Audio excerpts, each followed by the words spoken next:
The Subcommittee on Transportation, Housing, and Urban Development and related agencies is now in order. Welcome to the Subcommittee Markup for the Fiscal 2026 Transportation, Housing, and Urban Development and related agencies Appropriations Bill. I want to welcome Chairman Cole, the Ranking Member DeLauro, and Ranking Member Clyburn. The bill we are considering today meets our nation's most critical transportation and housing needs while reducing excessive spending and regulatory burdens. The discretionary allocation in this bill is $89.9 billion, $4.5 billion below the fiscal 25 enacted level, a 5% reduction in spending while cutting even deeper to accommodate $3.7 billion in member-specific projects. When accounting for $1.5 billion in fewer housing receipts, actual spending is $6 billion below FY25. We've carefully allocated resources to the most critical missions at DOT and HUD while implementing significant reforms. The bill prioritizes transportation safety on our railways, roads, and airways, and ensures a responsible safety net with housing support for our most vulnerable, especially the elderly, the disabled, veterans, and the working poor. We've eliminated or reduced 38 programs totaling $7.3 billion in savings. Additionally, we are redirecting over $4 billion from programs funded through the Infrastructure Investment and Jobs Act, IIJA, to real infrastructure, air traffic control, highways, maritime, and rail. The bill reflects the priorities of the Trump administration and implements staffing reductions while maintaining essential services. Transportation safety remains our highest priority for DOT. The bill provides $5 billion for FAA facilities and equipment, a nearly $2 billion increase over FY25. This investment builds on the historic funding the FAA received in the One Big Beautiful Bill for technology updates and facility improvements that will maintain America's global leadership in aviation. We prioritize safety. We prioritize U.S. competitiveness and investment in American infrastructure by protecting safety-related positions and allocating over $4 billion to airport improvement projects. The bill provides funding to train and hire 2,500 new air traffic controllers to backfill the retiring workforce and deploy controllers to understaffed facilities. We maintain $514 million for the Essential Air Service program, protecting service to 56 communities that budget requests would have eliminated.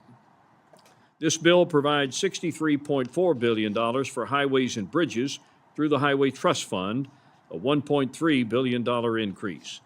These resources are directly allocated to state departments of transportation, enabling state and local governments to collaborate on high-priority road projects. The bill provides $200 million for tribal transportation and $200 million for truck parking, enhancing safety and improving the flow of commerce.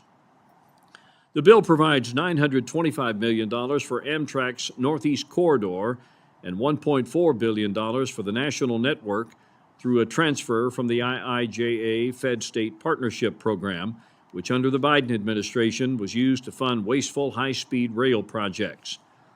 The bill provides $500 million for the Consolidated Rail Infrastructure and Safety Improvements Grant Program, known as CRISI, supporting freight rail infrastructure. The bill supports DOT's maritime mission, with $481 million for strategic sea-lift programs, including a $62 million increase for the Maritime Security Program and a $31 million increase for the Tanker Security Program. We provide $184 million for the U.S. Merchant Marine Academy and $91 million for state maritime academies, including $32 million to kickstart a 10-year capital improvement plan. The bill meets our responsibility to support our most vulnerable citizens who rely on housing assistance while implementing fiscal discipline. The funds provided in the bill support authorized rental assistance programs at a fiscally responsible level of $50 billion for Section 8 vouchers, project-based rental assistance, and programs that serve the elderly, and the disabled. This is roughly equal to FY25 levels. With the flexibilities provided to HUD, we expect the department to prioritize the 80,000 Veterans Affairs supportive vouchers that are currently under lease. The bill provides $4.16 billion for homeless assistance grants, a 2.6% increase over enacted levels, including $3.8 billion for the Continuum of Care program. We fund the Community Development Block Grant program at $3.3 billion, maintaining a program that was proposed for elimination.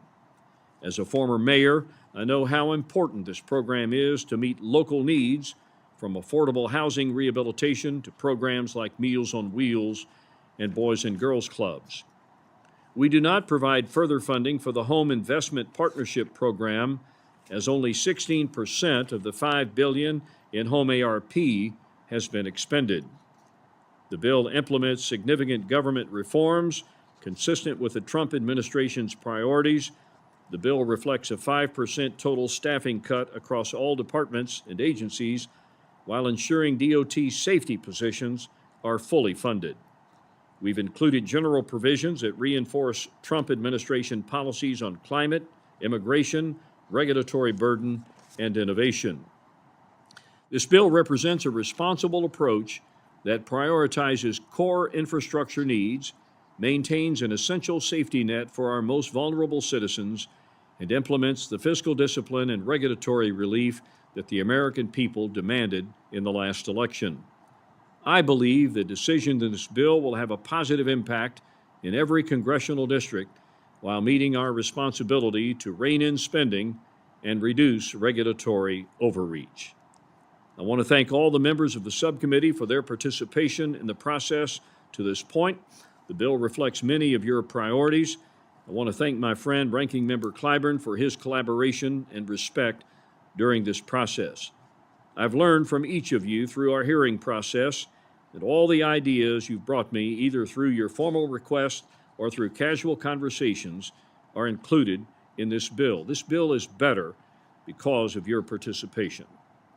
Thank you again, Chairman Cole, for your leadership in moving appropriation bills forward. This will give us a shot at completing our work without endless continuing resolutions.